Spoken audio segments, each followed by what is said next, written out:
The other day I was having a conversation with somebody and they asked my opinion about the best way to lose weight. And I'm not sure what it is about this particular topic where everybody thinks that it's about an opinion rather than science.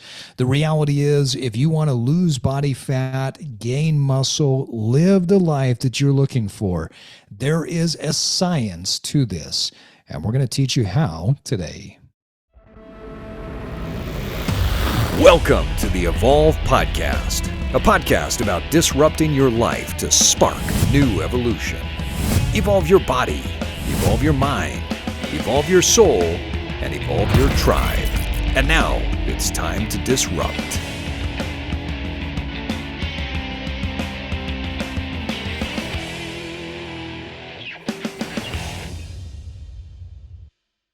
And with that, folks, we want to welcome you to another episode of the Evolve Podcast. Joining me in his home in balmy Oberlin, Ohio, my co-host, W. Miles Riley. Welcome, Miles. Thanks, Steve. Thank you. It's good to be here. Nice and warm in the middle of the winter in Oberlin, Ohio, and somewhere in the mountains of Utah. I am Steve Cutler. Hey guys, we are really excited today to be joined by Tanya Halliday. Tanya is a assistant professor at the University of Utah, go Utes, in the Department of Health and Kinesiology, where she conducts research related to weight management and appetite regulation. Halliday is also a registered dietitian and has a background in sports nutrition and obesity medicine. She became interested in research while an undergraduate nutrition major and student athlete at the University of Wyoming. We won't talk about that part. Initially, her interests were related to nutrition and athletic performance, but they expanded to a focus on how lifestyle interventions can be utilized to prevent and treat obesity-related comorbidities. Following her dietetic internship at the University of Houston, Tanya completed her PhD in Clinical Physiology and Metabolism at Virginia Tech, and then went on to train as a Postdoctoral Research Fellow at the University of Colorado's, I'm going to butcher this one, Anschutz. Is that right, Tanya? Yeah, right on, Anschutz Medical Center. All right. Hey, there we go. Anschutz Medical Campus. She moved to Salt Lake City to begin working at the U in 2018 and has fallen in love with all the outdoor recreation opportunities available in the Wasatch. Tanya grew up in a small town outside of Boston, Massachusetts, but fell in love with the Rocky Mountains and the West during a family vacation to a horse ranch in Wyoming in middle school. She grew up playing soccer, which eventually transitioned into playing for the University of Wyoming, working as a ski instructor at a small mountain in New Hampshire, and horseback riding. After her soccer career ended, Tanya fell in love with trail running, outdoor adventures, and weightlifting. She has competed in a few marathons, including Boston in 2021, where she raised money for the Cam Neely Cancer Foundation and competed in a bodybuilding show in the figure division. More recently, Halliday has developed a passion for reformer Pilates and currently teaches 1 day a week at Rock Steady Body Works in Halliday, Utah. Tanya is passionate about advocating for cancer research and support for those going through cancer treatment. In 2018, her younger sister Jessica was diagnosed with stage 4 colon cancer, and despite being an absolute fighter, unfortunately passed away in October 2021. When Jess was diagnosed, she and Tanya started Buck Off Cancer, a play on the words and a nod to Jess's dedication to a career as an equestrian, which is now a 501(c) nonprofit. Tanya Halliday, thank you for joining us and welcome to the Evolve Podcast. Thanks so much for having me. I'm excited to be here. What a cool background you have. I mean, everything from hiking, trail running, playing soccer, playing for that school that we used to compete against up north. And now you're at the right school, at the University of Utah. So tell our listeners a little bit about yourself. What does your bio not tell us? I think I included a lot of things in there, but what I didn't include is that I have 3 dogs and it's a little bit chaotic in our house. Wow. And we're currently doing a remodel. So we're without a kitchen. And so I will say, as a registered dietitian right now, my diet is not so great because we got some things in the fridge, but takeout and some like microwave meals right now are what we're getting by on. And there you go. Taco Bell and lean cuisine is what I'm hearing here. Yeah. You are the best in the world out. You've got a lot of things going on, but what's your main thing? Well, I'm definitely not the best in the world at anything, but my research is really focused on weight management and appetite regulation, and particularly using lifestyle interventions, so different diet and exercise techniques. And so I think that's where most of my expertise lies, but there are a lot of people who are a lot better than me who do it too. Very humble of you. Thank you. Talk a little bit about how you evolved into this version of yourself. What does that path look like for you personally?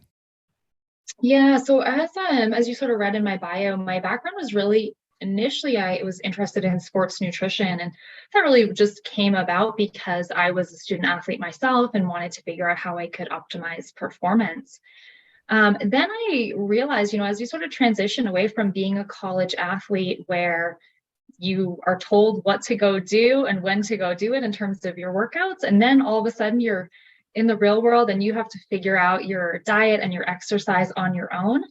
It really was eye-opening of, wow, there's a lot of things that impact people's ability to engage in these behaviors and manage their weight when they're dealing with life, that you don't really know when you're, 20-something know-it-all. And so those transition periods are really tough for people, aren't they? Yeah, they really are. And I hope someday, my research can, get into helping those student athletes transition to kind of living healthier lives. Been submitting a couple grants in that direction, but so far have not had them funded.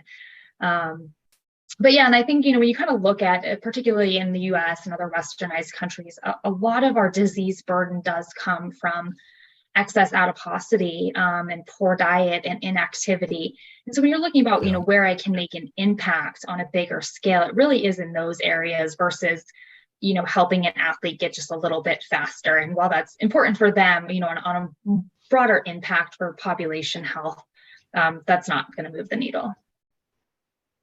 Yeah, and really this epidemic of obesity has been skyrocketing. I mean, we have seen this massive increase, almost a J-curve level, where we've just continued to become more and more overweight and obese over the past 5, 10, 15, 20 years. I mean, I've been in health and fitness for over 20 years, and it's shocking to me how much speed we have picked up in the last really 5 years. I think the pandemic pushed us forward.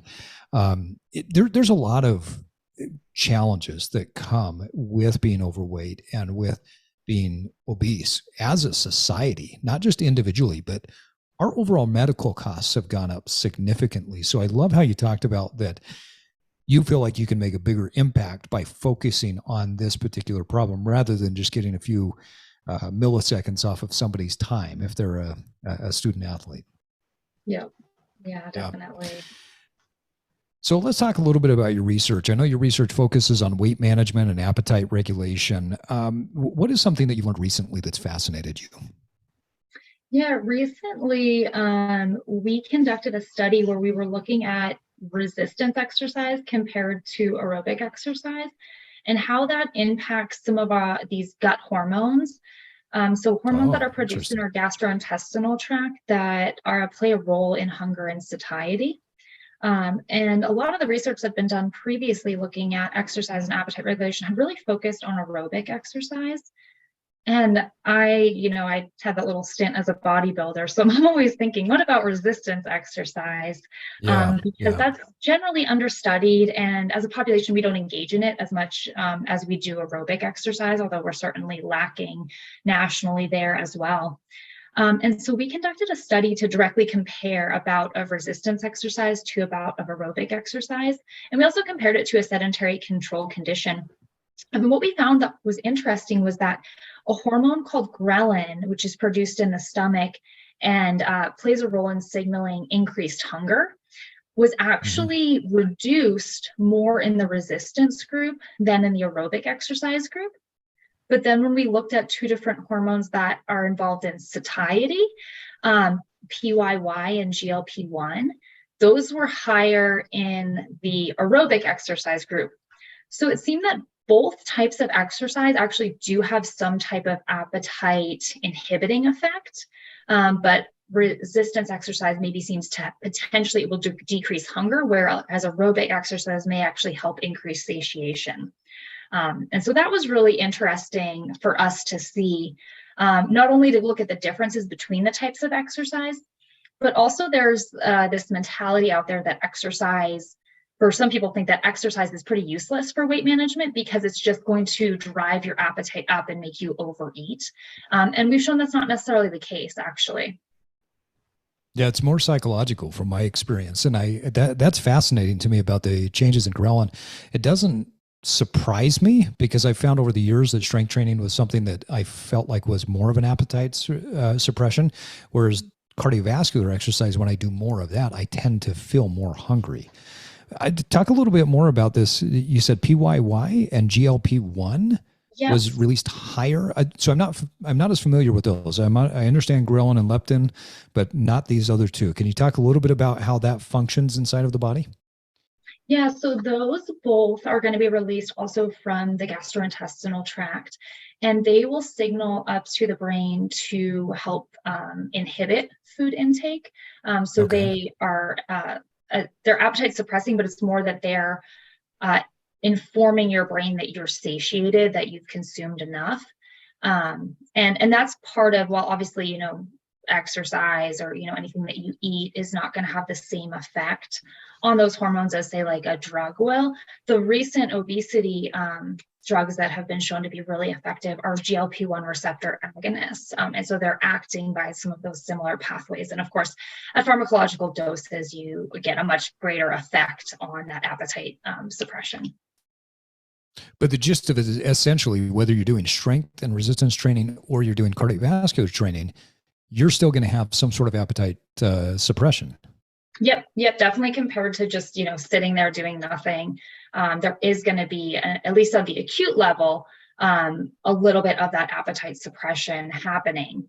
Now it gets a little more complicated when we go out. So this was just an acute study. We looked at a single bout of exercise, gave a testing meal and saw what happened.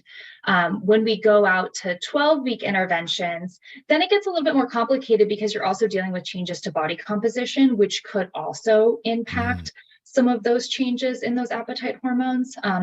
For instance, we had done a study when I was a postdoc at Colorado where we compared matched weight loss between diet and people who underwent bariatric surgery. And the diet-induced weight loss, they had, their responses were much different. Obviously, when you're rearranging your gastrointestinal tract, things happen that are much different. But they did not have some of these changes that we would expect that would promote weight regain. Whereas the people who lost weight through the diet intervention, they were seeing increases in ghrelin and decreases in these satiety hormones. And so that seems to be playing a role potentially in why people regain weight after they lose weight, and why when you look at surgical interventions long-term, people are more successful at maintaining weight loss than when they just do it by diet alone. And so we think that we can think that by adding exercise, that can be a way to help maintain that weight loss, not only because you're increasing your energy expenditure, but also because maybe you're impacting some of these gut hormones that will suppress appetite a little bit more and not encourage your body to overeat to regain weight. Yeah, that's fascinating. So talk a little bit about that, because I know that one of the biggest challenges people have is they go on a diet, and maybe they're going on a diet and exercise program. They lose weight.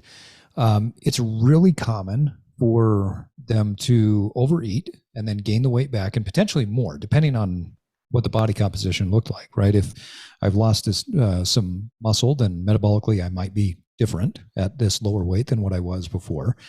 Talk a little bit about the challenges that people have when it comes to regaining that weight after they've lost it. Yeah. And I think, and that's an area that my lab's currently focused on, as well as preventing weight regain following weight loss, because you're right, that is the bigger issue. I mean, not that it's easy to lose weight, but we can lose weight a variety of means, and people have been successful, but the regain is incredibly common. And there's a few things that are happening there. One, from a psychological standpoint, when you're in a weight loss phase and you're, tracking your weight probably, at least weekly, if not more regularly, you're engaging in these, dieting and exercise behaviors to elicit a caloric deficit, and you're seeing your results on the scale. You're seeing that weight drop. You're seeing the changes to your body in the mirror. You're feeling your clothes fit different. Maybe you're buying new clothes. And so there's more of a reward there for engaging in those behaviors. At some point, you need to focus and shift to maintaining that weight loss. And now you're engaging in these same behaviors, but you're doing it to maintain that. And that may not be as rewarding from a psychological standpoint, potentially. And so that could be one of the things, is that you're doing all of these same activities, but nothing's happening on the scale. And typically at that point, people are still trying to lose more weight. And if you were working with a client one-on-one, you'd probably be at the point where you say, you've lost a significant amount of weight. You've seen all these improvements in your health. You've seen these improvements in your physical performance. You've said your quality of life is better. Maybe you're not where you were in high school, but you're at a really good point. Maybe we should shift that focus to maintenance. And so I think people get a little discouraged at that point as well. The other thing is that our bodies really want us to go back to that status quo, to increase our weight kind of back to where we were, to that stable or more set point. And so we're also fighting against our physiology and our biology at that point as well. And the third thing is our environment is really not helpful in any way, shape, or form. Think about, we are very car centric, especially here in the US. Hardly anyone is, commuting to work like they might be in more European cities. And, a lot of our social events are around food, restaurants, so have big portions. And so you kind of got this trifecta of things that are working against you to maintain that weight loss. So you've got a little bit of the psychology, you've got some physiology, and then you have some lifestyle factors. I want to come back to the psychology piece, because I agree with you. I think that's a major piece that people run into. If I have a goal and I'm focused on that goal, I'm tracking towards that goal, and there is almost like this consistent dopaminergic response of like, hey, I'm achieving these things. And so I get these little hits and these little rewards. That I'm seeing the weight loss, or maybe I'm seeing a little bit more definition, or I can fit into different clothes. What are some suggestions that you would have for people if they're transitioning from a weight loss to some sort of maintenance? How do people psychologically make that shift and create, whether it's a reward system, or like, what do you tell people to do? Yeah, that's spot on, is they need something else. And so I think it's where your goals need to shift to something else besides a weight-based outcome. So maybe, if you're mountain biking, for instance, your goal is to, do some summer mountain bike series consistently. And then once you've sort of gotten into that, maybe your goal is to get faster, to get on the podium for your age group, whatever it is. And so those sorts of goals that then you shift back to being a little bit more performance focused than weight centric. The other thing, we currently have a study where we're utilizing a mindfulness and cognitive reappraisal intervention to specifically help with this maintenance phase. And it's still really early days, so we don't have any results.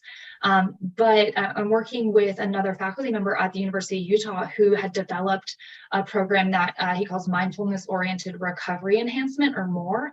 And it was developed actually in the context of like drug and alcohol misuse disorders. And when we look at the literature in general, where mindfulness interventions seem to be most effective is in these maintenance phases and in preventing relapse. And so my thought is, well, if we view obesity as a chronic disease, then weight regain is really just relapse. And so maybe we need to be doing something differently in this relapse, or in this maintenance phase, to prevent relapse. And so the program that we're trialing right now, it's an 8-week intervention. And so we recruit people who have already lost weight, either on their own with diet and exercise, through pharmacotherapy, or 12 months out from bariatric surgery. And they come in and they are randomized to either this mindfulness intervention or to kind of standard healthy lifestyle advice. 8 weeks, group-based interventions once a week. They get weights done every week. And then the real outcome that we're looking at is 6 months later. So after the 8-week intervention, we leave them alone. They have Wi-Fi enabled scales, so we're able to see how often they're weighing themselves and get that data, which I think will be interesting to look at. But really we're seeing is, was this mindfulness intervention effective at preventing weight regain 6 months out? And so some of the things that are involved in this is there is a meditation component. There's a savoring component. And by that, we mean getting people to focus on savoring natural rewards rather than food-based rewards, or in the context of when it was used for drug and alcohol misuse, rather than, drug or alcohol based rewards. And then also cognitive reappraisal. So helping people sort of shift their mindset from, potentially fatalistic or all or nothing thinking to more realistic approaches. And so I'm excited to see where this goes. I had done a small feasibility trial when I was at Colorado just to see, would people be interested in this type of intervention? That we had, a small number of women who did this, and they loved it, and they said they wanted to keep doing it and they wanted more. And so this is sort of our next phase of that, is to actually test it in a clinical trial. Wow, there's a lot to unpack there that I think is really impactful and really important for our listeners. The mindfulness piece alone, Miles, this makes me think about the food that you create. If people slowed down and had a mindful approach to the creation of the food, and now it's not just about shoving massive quantities of food in there, but there's a mindful creation of food. What a beautiful thing that does. I've seen that with clients and even myself over the years as I've become more present when I'm creating food. It's about the process of creation that is as rewarding as actually sitting down and eating that food. But then I love how you talk about the shift from food to as a reward from food as a reward to some other reward, and really being mindful and savoring the different moments. What are some things that, as you're working with people in this study, that they're telling you that they're focused on savoring? Can you give us some examples? Okay, it's not the ding dong or the Twinkie anymore. It's this. What is that? Yeah, it's all over the place. A lot of people do use nature. So even just like I was outside and I was really focused on the sound of the stream going by. Or, I have a granddaughter or grandson that I was watching, and, instead of, having my phone out and kind of keeping an eye on them, is, I put my phone away. I put any other distractions, like maybe a snack or something, away, and I just watched the joy in their face as I was playing with the toy, and they're giggling. So it's a variety of things, being with a pet, taking a walk, having this feeling, really feeling the sun on your skin as you're outside. I mean, not today, obviously, as it's been snowing and overcast, but more so, in the summer and the fall. And so there's a variety of things that, I think people are tuning into, and that can sort of replace a food-based reward, or even replace just a distraction, because we have a lot of those in our society. And I think we tend to be pretty overstimulated. And at the same time, we're actually not very stimulated by any one thing. And so this way, we're just this is my one thing that I'm focused on, and I enjoyed that moment. And that stimulation seems to be one-hit stimulation too, just these quick hits. Yeah. You're sitting there and you're looking at a TikTok video, or you're looking at Instagram, as opposed to reading a really long novel and being satisfied reading that really long novel. Or even if you're watching television, watching a movie that's 2-3 hours long, and you're absorbing it, and you're trying to get your dopamine through longer phases of things, as opposed to these quick hits, because once the quick hit is over and you don't have another quick hit, the next big quick hit is food. Yeah, for a lot of people it is, and it's available. That's the other challenge, is it's there and it's available in high calorie, highly palatable packages. I know no one's overeating apples, right? So it's not designed to help us. Yeah, never had a client come to me and say, "Oh, Steve, I fell off the wagon last night and I ate a whole bag of broccoli." Or, I couldn't stop eating the cauliflower. Yeah, I did have my mom once tell me that she got upset because she was just like eating carrots and not being mindful of it. And she ate a whole bag of like the baby carrots. And I told her, well, Probably Mom, okay, it could Mom. have been a whole bag of chips. Like you Yeah. made a better choice. She was like, that's a good But at point. least she addressed the mindfulness part of She it. did. Yeah. Yeah. That's Good point. that's the most interesting. Like, I wasn't being mindful about it. Yep. Savoring is a really powerful word to me because like Miles was just talking about, to sit and read a book for a really long time, there's more than just this intake process. If I'm watching a TikTok and I get this hit from watching that TikTok and I might find it entertaining or funny, I'm doing nothing. It's just boom, boom, boom. Something's happening inside of me. I read something recently that talked about that there's a major difference between intentional action that gives us a positive response versus something where we're passive. So if I'm reading a book, there's an ethereal piece to that. But I'm also moving my eyes. I'm processing. So there are many layers to being able to savor something in life, or like the lady that you were talking about that put the phone away. Do you find that a lot of people that are coming to you, whether it's for a study or people that maybe you've coached before, that a lot of their overeating comes from that distracted behavior? We don't ask about that specifically, so I don't have any like real quantitative data on that. But in general, yes, people are commenting about, one of the behaviors they're having to change is to intentionally like not bring, chips or cookies with them when they're going to watch TV at night. Yeah. And so I think that does speak to we do a lot of that, sort of automatic eating as we're engaged with something else. And then, before we know it, we've eaten more than we intended to. So I think that is really common.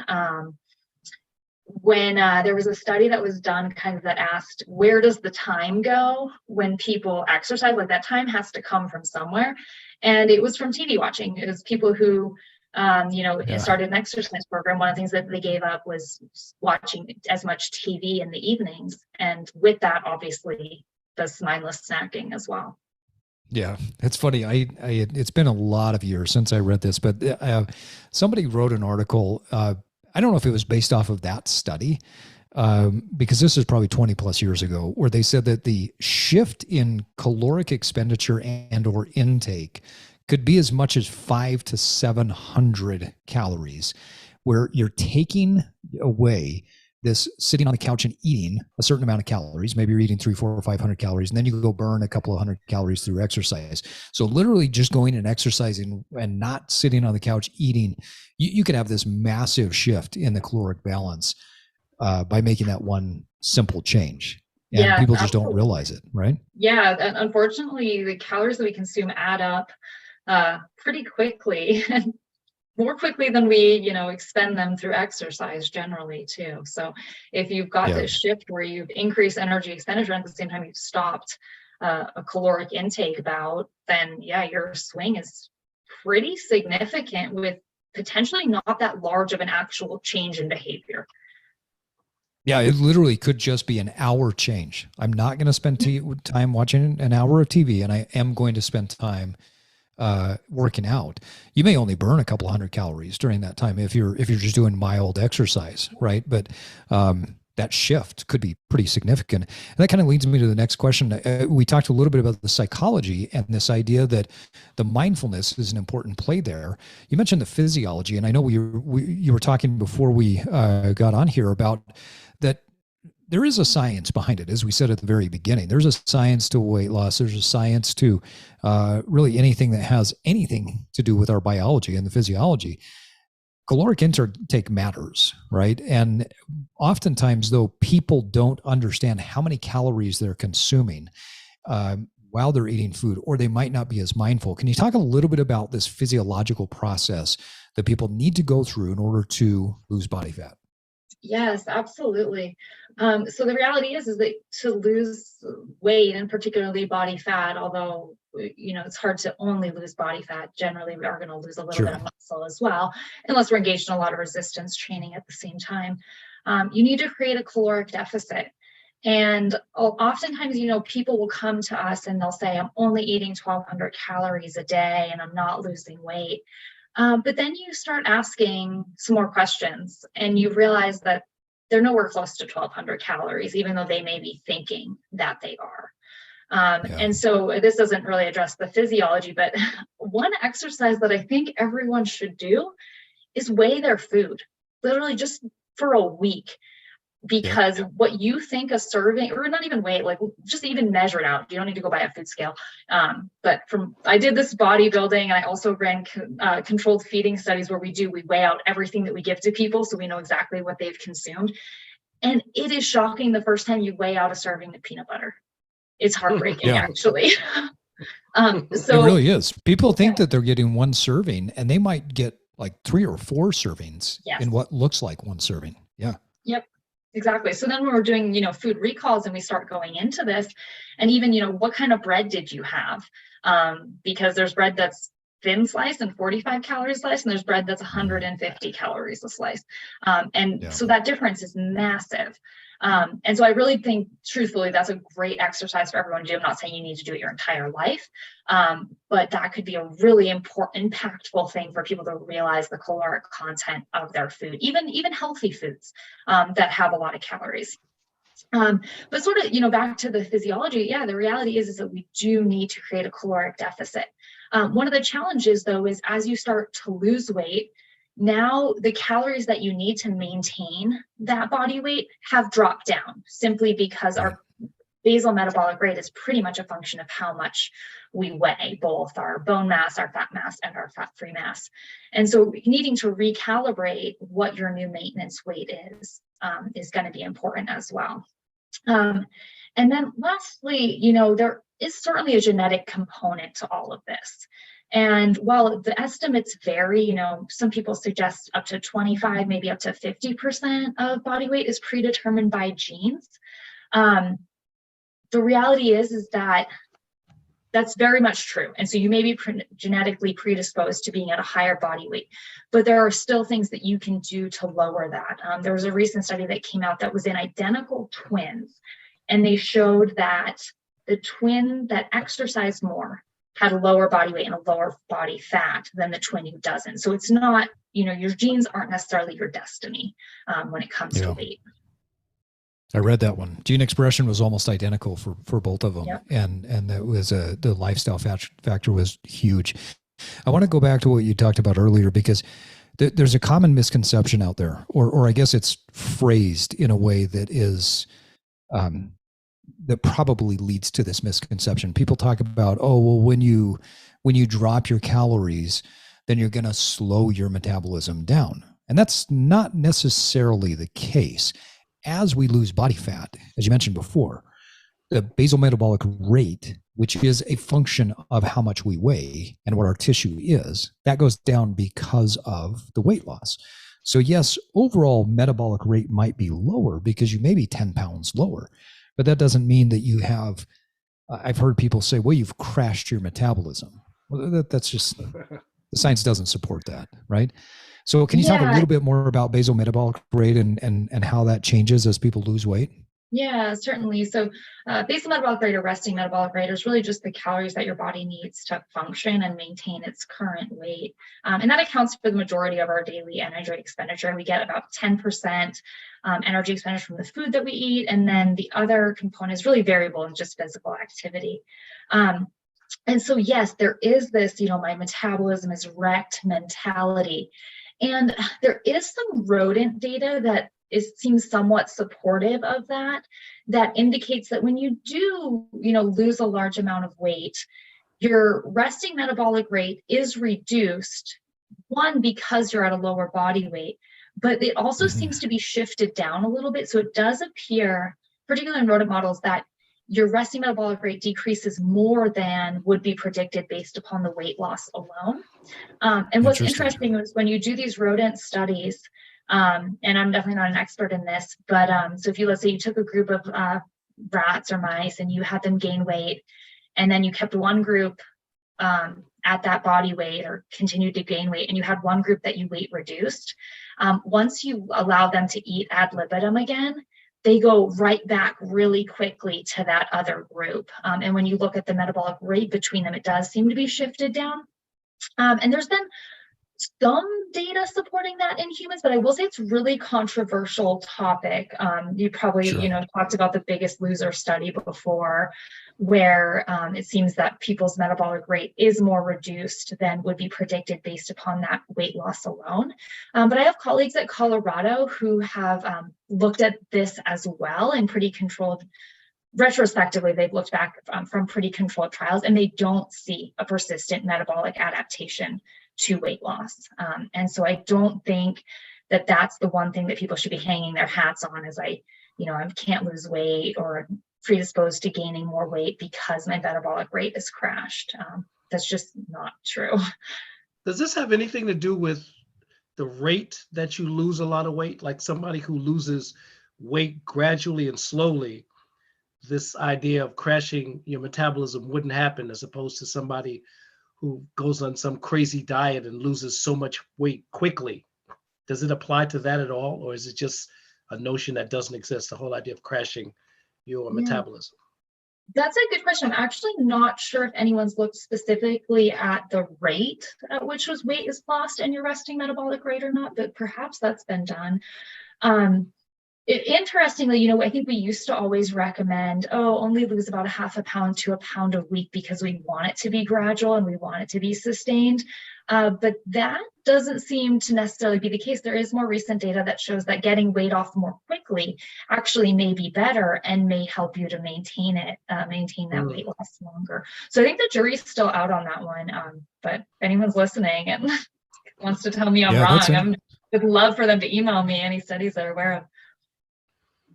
Yeah, I'd be fascinated. It's interesting when you talk about this, the weight loss and whether it's a downregulation or not. I have read that it does downregulate more than what is expected initially. But early on in my career, I read some studies that said that if anywhere between 6 to 18 months, that the standard was about 18 months later, if you tested the same person's metabolism or metabolic rate, whether you're testing RMR or BMR, 18 months later, for most people, they have completely, reset what the expectation was. And depending on how much muscle mass relative to their, lean mass relative to their fat mass is, some people's metabolic rates are even higher than what they were before, even at a lower weight. So I remember the researchers saying that there's a lot to unpack there. They don't really understand the mechanisms. But I had a coach that I used to read a lot of his stuff, and he would get people to a certain level. And he said, look, if you can maintain it here for 18 months, you will be able to maintain this for a really long time. And he was one of the most successful strength coaches in the history of the US, created more Olympians, more professional athletes, and saw great success with that. So I think I'd be curious for somebody to test that over time, because from a clinical, a clinician that's working in the field saw some good results with that, but it's not really a randomized double-blind study that we've done on that. So I really would be fascinated. So we've talked a little bit about the psychology, a little bit about the physiology. I want to go to the lifestyle piece, because at lifestyle, you referenced earlier, especially in the US, we don't have a lifestyle that supports us being lean, fit, and healthy. We have a lifestyle that is the antithesis of that. Talk about some of the most challenging lifestyle factors that you're seeing when you're having patients or clients come into you. Yeah, I think it's the things that everyone sort of faces is, long work hours, commuting, family responsibilities, food procurement, food preparation, household labor and maintenance. All these things just really add up to, one, us not having a lot of time available for exercise, time available for cooking healthy meals. So that's certainly part of it. And I think when you ask people what their biggest challenge is, they always tell you it's time. Now, is it really time, or is it their perception of time? I think there's been a lot of behavioral researchers who have backed it up and shown that it's actually truly more of their perception of time than their time. But I think the reality is, like, when we look, sure, everyone has 24 hours in a day, but not everyone's 24 hours are the same. If you have full-time childcare, if you have, the means for grocery delivery, if you have, someone cleaning your house, you have more disposable hours in your day than someone who doesn't have those things. So I think that truly is, is kind of a disparity that we have, and is part of why we see these socioeconomic and racial and ethnic differences in health and in body weight particularly. And that's pretty much what most people tell us is time. The other things is just social cues. When you're, with colleagues, when you're with friends, when you're with family, it's usually involving around food and sedentary, activities. And so that's really challenging to deal with, because if you're all of a sudden trying to shift your behaviors and eat a little bit healthier, but your kind of normal traditions that you engage in are food centric, that's really challenging to say no to or to set boundaries on. And I think those are the two biggest things that people tell us about. Or you have a 14-year-old son who you get 3 days a week, and then you shop for him, and all his stuff is in your house when he leaves. Yep. And that's a third one. That's a great point. All of his treats. Definitely worked with people who are like, I have teenage sons. It's like they are, I cannot fill them up on kale. It's not happening. And so, it's really, you have to be creative, and you have to create some types of systems that help you to create boundaries and structure. So one woman that I worked with when I was at CU, she was in that exact same boat. And so her solution was that she just created a cabinet in her kitchen, and it was all of the kids' food is going in there. They're not allowed to keep it out on the table. They're not allowed to keep it out on the counter. And so I don't see it. And so I'm not just going to pick it up and have, a few bites, which turns into a few more. So it's out of sight, out of mind. And then she was just really able to say, this is not mine, and not go there. Yeah. I will say I do that in my own house, because my general strategy is to not bring, junk food or treat foods in. But when you live with someone who wants those things and seems to have better boundaries than I do with them, one thing I do is I write his name on it, Jason, on the chocolate covered raisins. And for whatever reason, that works. And he thinks it's hilarious that that will get me from stop to eating his snacks, but it does. We have a little bit of a system that we try, and sometimes we're successful and sometimes we fail at it. But the system is, when he leaves my house, he takes his stuff with him. Yeah, there you go. No, it's a good idea. So it's out of here. And then when he comes over, he brings it from his mother's house. So this way we know that there's 3 days that there's nothing in the house to distract us in terms of the types of food. Yeah. Well, I think what you said, Tanya, when you understand what some people do have better rate limiters, better barriers where they say, oh, I could eat one chocolate bar and I'm fine. Other people, if they eat one, they're eating 20. And so understanding what that trigger is for you, I think that's really important. I love what you're talking about with your colleague that has a different cupboard. So the way we do it in my house, because my son is 17 years old, and we have all of these masculine energy coming into our house with 10, 20 boys coming over to work on their cars together. And then they go in the basement and they're playing pool and ping pong, and they're, yelling at each other and just all the teenage stuff. And we've set it up to where all of their snack food, because we're not really big snackers. We tend to eat our meals. We prepare them, and we try and eat really well. But we're not big snackers, but they are. My son and his friends, this is just an age where I don't expect that he's going to eat the same meals we do, and then he's going to be fine, right? I remember what it was like as a kid. So all of our snacks are in the basement, right by the pool table, right by the ping pong table. And so when the kids come over, they know if they want popcorn, they've got the they can pop the popcorn down there. They've got all the other snacks, whatever it is. It's all right there. And once or twice a week, when my wife goes to the store, she'll just restock that. And we never we go down there, but it's that's Johnny's, and we buy that for him and his friends. It's not ours. So there's really no temptation there. So I think it's an important thing for people to understand that, hey, there are these social cues like you're talking about, that we have to understand where our weak points are, because everybody has them. Everybody has those temptations. I mean, if my wife makes marshmallow brownies, or she makes her oatmeal chocolate chip cookies, there is no eating one of those. It's I eat the whole pan until I get yelled at to save some for someone else. So I have to have the boundary of it. It's not in the house. Let's go back to time. You mentioned that time is probably the most prevalent excuse. And time's a really fascinating thing. I was lecturing to a group of leaders about a week and a half, 2 weeks ago, and one of the concepts I teach is this concept of time, that it's different for everybody. Time is essentially, it's a relative construct in my mind where it's energy multiplied by your focus, right? So as you said, time is not the same for every single person. If we focus on something and we put energy to it, then we're able to accomplish certain things, right? So it's a relative construct of energy multiplied by focus.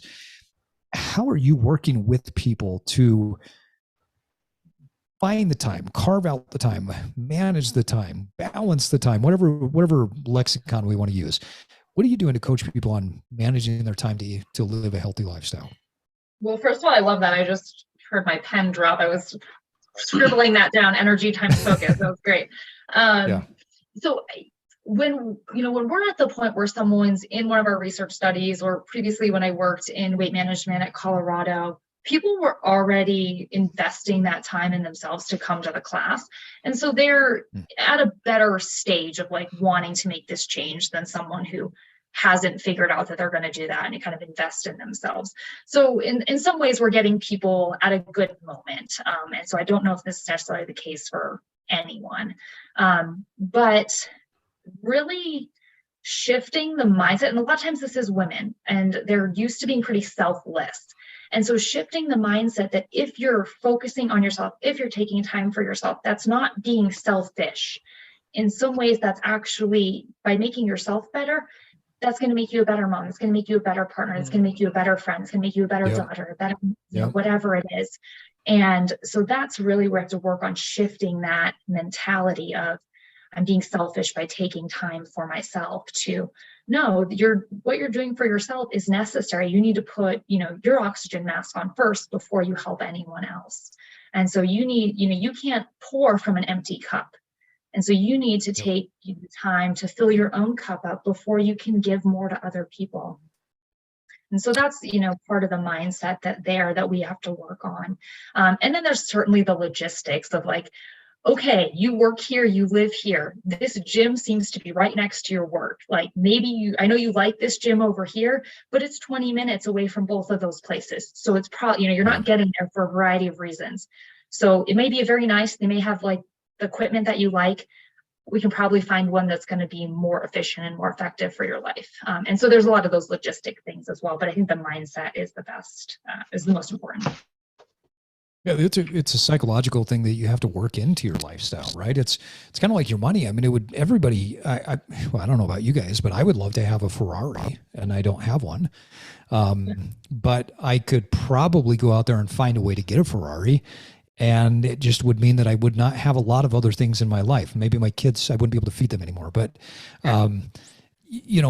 time is like money. We can trade it for something, but we have to budget it in. We have to figure out, okay, like you're saying, don't go to the gym that's further away if your time is really limited. You mentioned something, I think Miles and I have talked about that concept quite often over the years, that women in particular tend to feel a sense of guilt when it comes to investing in themselves. And I couldn't agree with you more, that this concept of you can't fill someone else's cup if yours is empty, and you cannot give what you don't have. So if I don't have energy, if I don't have love of self, I can't give love to other people, and I can't give them my energy.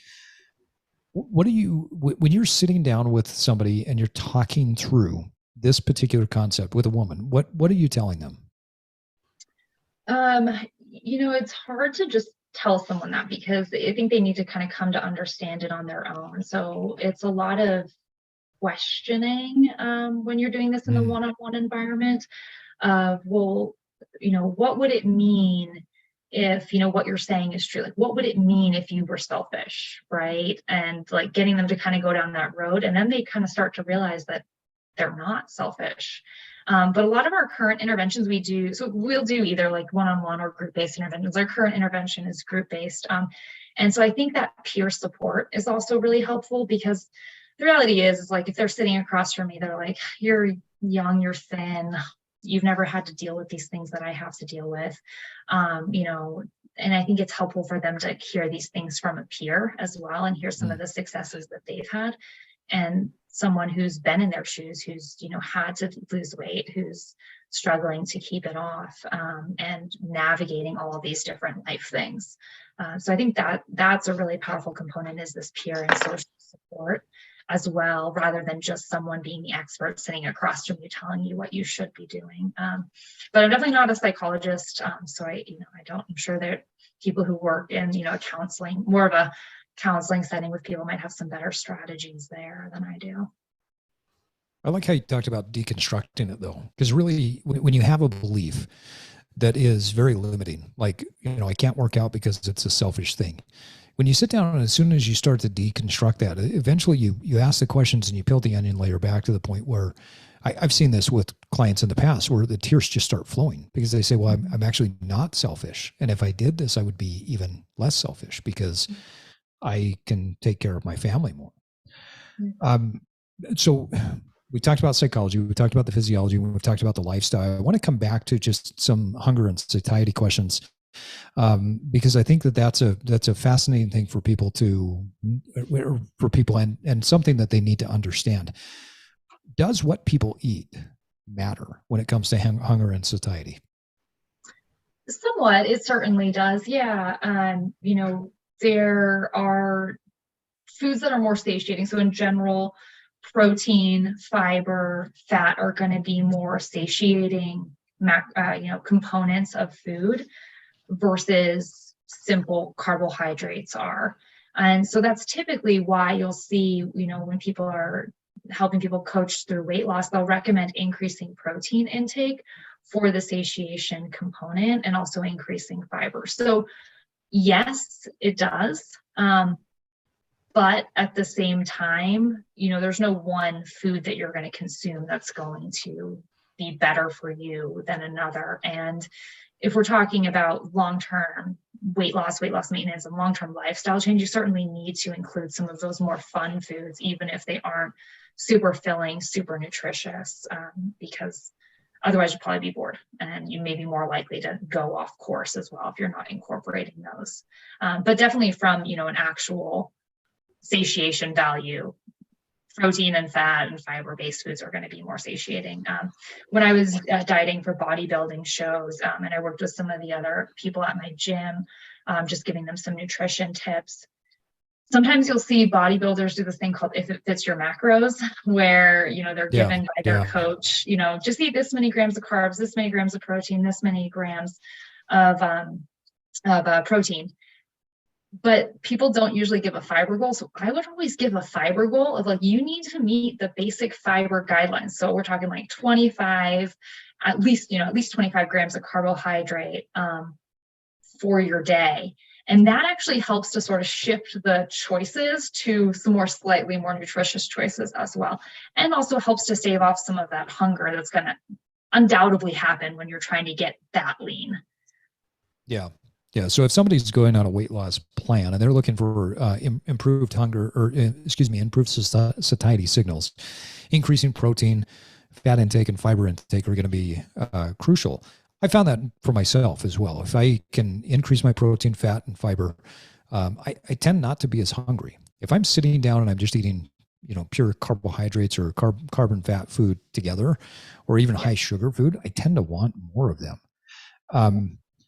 Can you talk a little bit about this restrict and binge cycle? I know that we talked earlier that oftentimes what you're seeing is people are coming in, they're saying, I'm on a really low calorie diet. And some of that could be that they're not tracking their calories, or they're misrepresenting the calories. But there is this common theme in weight management of I'm going to restrict and then I just binge. And maybe I restrict during the week and then I binge really big on the weekend. Can you talk a little bit about what's happening there? Yeah, so part of it is you're in a caloric deficit, and maybe you're in too extreme of a caloric deficit that's really not necessary for you to achieve your weight loss goals. And it's truly unsustainable. And so then you experience a situation, maybe it's, a night out with some friends, or it's just the weekend and you tend to take diet breaks over the weekend. And you are hungry. And so you are not thinking straight. It's the end of a long week. So mentally you're sort of checked out and fried, and you maybe are just operating sort of unconsciously. And then you could, maybe you were on track to lose 3 pounds that week, but you have essentially ate that many extra calories over, say, the weekend. So by when Monday rolls around, you actually haven't lost any weight compared to the week before. And I think that is a common thing that we see. And oftentimes I think people tend to say it's easier for them to restrict earlier in the day. It's easier to, say skip a breakfast or have a light breakfast, maybe work through lunch or just have something easy. And while that could work for some people, I think for a lot of people, you get home and you're just ravished. And so while you're thinking about what you're going to make for dinner, you maybe eat 600 calories of snacks. And so, I think hand raised. I like how your hand went up on that one, Miles. Thank you. Yeah. I mean, hey, I think we're all probably guilty of this at some point. Sure. And so I think in some of those instances, maybe working with clients one-on-one to be, hey, I know you're, trying to be good all day, quote unquote, good all day. But what if we just try, shifting your lunch a little bit, like actually having lunch or having a bigger lunch, having a more protein-filled lunch. And then let's see what happens when you get home, because that may be causing some of your issues. And so even though you might be fearful of doing that, the reality is it may actually save you some calories down the road and help you to stay on plan, stay on track.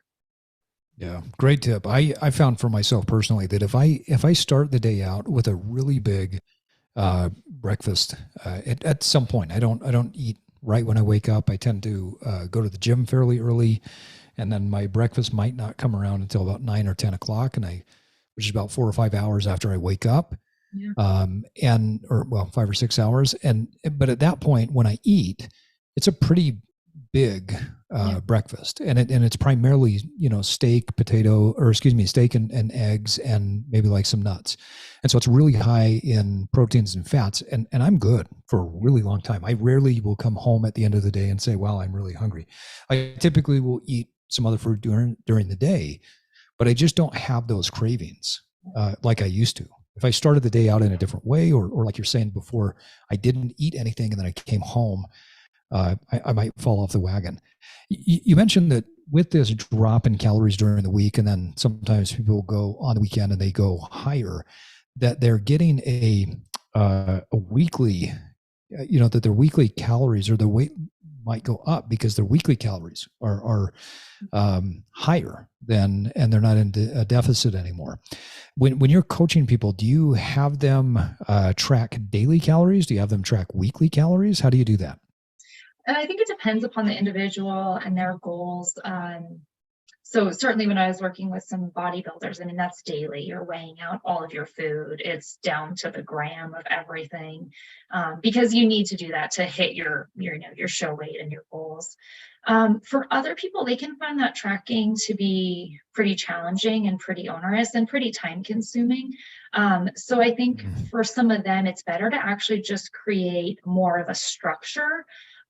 It's less about, I don't care if it was a banana that you ate or an apple, but maybe let's plan like your breakfast is this set meal, and you basically just kind of have the same thing every day. And your lunch is kind of sort of the same thing, like even if it is, maybe like a pre-prepared, meal, or even just leftovers from the dinner before, that's pretty similar looking. Like you've got a grain, you've got a meat or a protein source, and you've got some like non-starchy vegetables. And then you don't really have to worry so much about the tracking of calories, because you're going to be pretty consistent from day to day. So it really, I think, varies depending upon the person. And some people find a lot of success with doing like time restricted feeding approach, where maybe they're limiting their meals to 8 hours a day. And then they, because they've shortened that eating window so much, the chances for them overeating within that window are pretty small. And that's great. Some people want to follow more of a keto plan, and that's great. Like I really am not anti any approach. Well, I'm anti some crazy approaches. Like if all you're eating is like some crazy juice all, for a week straight. But, in terms of like getting, nutritious meals in, whether you want to, calorie count, whether you want to count macros, you want to do a Weight Watcher, now that's called WW, formerly Weight Watchers. You want to track on an app or Noom, that's great. You want to just do time restricted eating or alternate day fasting, have at it, whatever is going to work for you. And maybe you'll find that you need to switch up your strategy. Maybe you had a strategy that was working super effective and you notice you're kind of slipping. It's not really, you're not really adherent to it anymore. So maybe you switch it up and you try something new. And I love that advice. Yeah, because there really isn't one strategy that's better than another, right? I mean, No, not at all. ultimately, if it works for you, do that. Yeah. It's funny because I had a conversation with somebody recently. They're like, well, what about this strategy? What about this strategy? I finally looked at them and said, how much weight do you want to lose? Well, I need to lose 50 pounds. Okay, so what do you want to do? Well, I want to know what the most optimal way is. I'm like, you're 50 pounds overweight. There's the optimal is to get the 50 pounds off. Yeah. So what can you stick with, right? You look at, what's his name? James Clear's book. Is it Atomic Power of Habits? Atomic Habits. Thank you. Yeah. And it's really just like, what's the habit that you can do? If it's the habit that you can do, whether it's time restricted eating or keto or whatever it is, and that gets you to the end result, what a great way to go. Have you ever seen on Instagram, I think he calls himself the fitness chef. Have you seen his account? Oh, I haven't, but I'll have to check it out. So he really posts some fascinating stuff. I think what I love most about him is the way he jokes around. It's like one of these accounts where you never see him talk. He just kind of acts things out. And then he like points at the whole TikTok thing, like I'm pointing at whatever it says. But he really mocks this whole idea of that you have to do it one way. And he'll oftentimes put up these side-by-side comparisons and say, I had a really bad day. And then I was really good this day. And he'll put out the caloric intake and the fats and the sugars between those two, and just debunk this whole concept of like that there is good and bad in this. And that if we break it down to what is, then we're going to find a much better way to live by looking at the science of it and really probably not being too hard on ourselves. Tanya, one thing that just keeps coming up, I think that I get asked this question from time to time is relative to hunger and satiety, how does alcohol play into this? And let me kind of phrase it up like this. I've had clients in the past that say, well, I like to intermittent fast on the weekends, and then I go out with friends, and then it starts out with the drinks, and then everything just goes to hell in a handbasket, and I eat an entire cow. So how does alcohol play into the hunger satiety piece? Yeah, that's a super common, and it really has to do with this concept called disinhibition, because obviously when you have consumed more alcohol than to just get a slight buzz, your disinhibition is a lot higher, so you're more likely to engage in other behaviors that you normally wouldn't. And a lot of times food consumption comes along with that, in part because of the alcohol, but in part because you're probably staying up later, and we know that late night eating, or when you're restricting your sleep, so when you're staying up later, you tend to eat more highly caloric foods, and that concept of disinhibition is something that we actually will measure. We have a couple of different surveys that have been validated that we'll use to look at this, and we have found so that people who report higher levels of disinhibition, they are more likely to gain weight over time. We did this one study in Colorado where we recruited people who classified themselves as being either obese prone or obese resistant. And that was just based basically on their self-report of like, I have to work to maintain my weight. And they were all pretty normal weight to start with. And we followed them for 5 years. And we found that people who at baseline 5 years previously said that they had higher level, or, the survey that they did indicate they had higher levels of disinhibition, they were more likely to gain weight over that 5-year period than those who had lower levels of disinhibition. So I think it is a construct that may be kind of stable within a human, and may be indicative of your predisposition to weight gain or not. So what you're saying is my disinhibition relative to the brownies and the cookies is what it will cause me to be obese 20 years from now.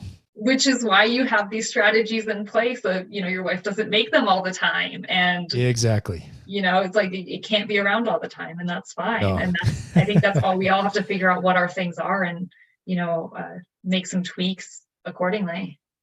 Yeah. Yeah. A few final questions for you. We're coming up on our time here. So I'm really curious, what is it that that you wish other people knew? Good question. Well, I definitely, my goal is really to help people become healthier. And a lot of that does incorporate weight loss or improved diet or improved physical activity. I also do want people to know that there's a lot beyond, just diet and exercise that goes into weight. And we sort of touched on that with, sort of some genetic predisposition earlier. But the other thing is just more broadly for people to be a little bit more empathetic to everyone, because you don't actually know when you look at someone what their history is and what, that person that you're looking at and seeing as being overweight or obese, they may have already lost 40, 50 pounds. Like they may have already done quite a lot to improve their health. And so I think that's something that as I've sort of matured as a practitioner and a researcher that I've come to understand is that people have a lot of challenges that you don't know just by looking at them. And so just being a little bit more empathetic and compassionate about people who are dealing with weight-related challenges, I think is huge and something I've come to understand. And it's helped me to, a lot of healthcare professionals, dietitians including, actually have a lot of weight bias and weight stigma. And unfortunately, people in larger bodies, as a result of this, they tend to get worse medical care, and they might come in because they've got a cold, and all of a sudden the doctor's harping about them on their weight, and they're like, I just, could I get something for my throat, or whatever it is, or people go misdiagnosed with cancer because they assume it's a weight-related issue, and they don't do all the diagnostic tests or whatever it might be. Interesting. So I think that's, something I would like more people to know is that, you can't tell someone's health by their weight. Well, certainly, excess adiposity is strongly linked to a lot of health outcomes. You can't say for certain that person is any more unhealthy than a person in a thinner body. Yeah, great point. So, yeah, I mean, encouragement costs nothing, right? So to encourage somebody and to stay open to that person, just who they are. I love that. Tanya, what are you most proud of right now? Right now, I am most proud of my students. I have a fantastic team of graduate students that I get to work with every day at the University of Utah, and they are just outstanding. They are hardworking, they are super intelligent, and they are really kind people. They're curious, they're passionate, and they're all going to go on to do great things. They've already had a lot of successes in getting some of their own funding for their doctoral work. They've presented at national, international meetings. And so I take a lot of pride in seeing them succeed. That's exciting. You got to pass this podcast on to them so that they can hear you praising them. That's exciting. I will, yeah. Tanya, last question for you. So at Evolve, we believe that, change happens over time and that people evolve over time by stacking one simple habit on top of another. If there were one habit that you would like our listeners to start on right now, what would it be? Well, we didn't talk about this a ton, but resistance exercise, because I really think that resistance training is like kind of the gateway exercise. It's going to help increase lean mass, which is super important for health. It's super important for aging populations, helps, with activities of daily living. And I did a study when I was a doc student where I asked the question, do people who engage in resistance training, does that lead them to other health behaviors? And what we saw was that these were older adults with prediabetes, with a resistance training program, they engaged in more non-resistance exercise physical activities. So they were walking more, and they decreased caloric intake and carbohydrate intake. And so it seemed to be like that this one change, this one habit that they engaged in, intentionally or not, resulted in some other successful habits. So I'm all about team strength training. That's awesome. I'm with you there. I found that strength training is probably the most impactful thing in my life. If I strength train in the morning, like I normally do, everything else is so much better. So I absolutely love that tip.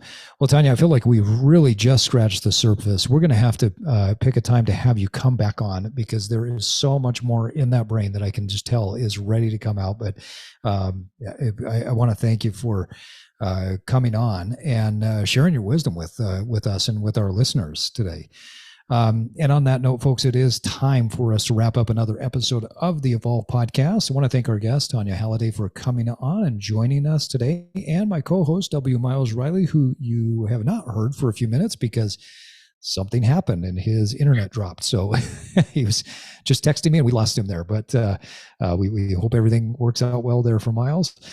Tanya, you are a wealth of knowledge. What is the best way for people to interact with you, ask you questions, follow your journey? How do you want people to get in touch with you? Yeah, I use Twitter a lot for sort of sharing scientific information as well as just kind of general fun things about my life. And my handle is at Nutrition Nerd. And I have the same handle on Instagram, although it's pretty much just photos of my dogs on Instagram, not so much any nutrition stuff. I think I've got to follow you on Twitter. I follow you on Instagram. It was the Nutrition Nerd moniker that made me follow you. I think I mentioned this before in people's or in another episode, where if something pops up and it's a name or it's a post that I find interesting, I'll just follow that person and then just see what they post over time to see if they're interesting enough to reach out and say, hey, come on the podcast. And I just love I love the name of it. And I think you post some great stuff. You're a pretty active person. So thank you so much.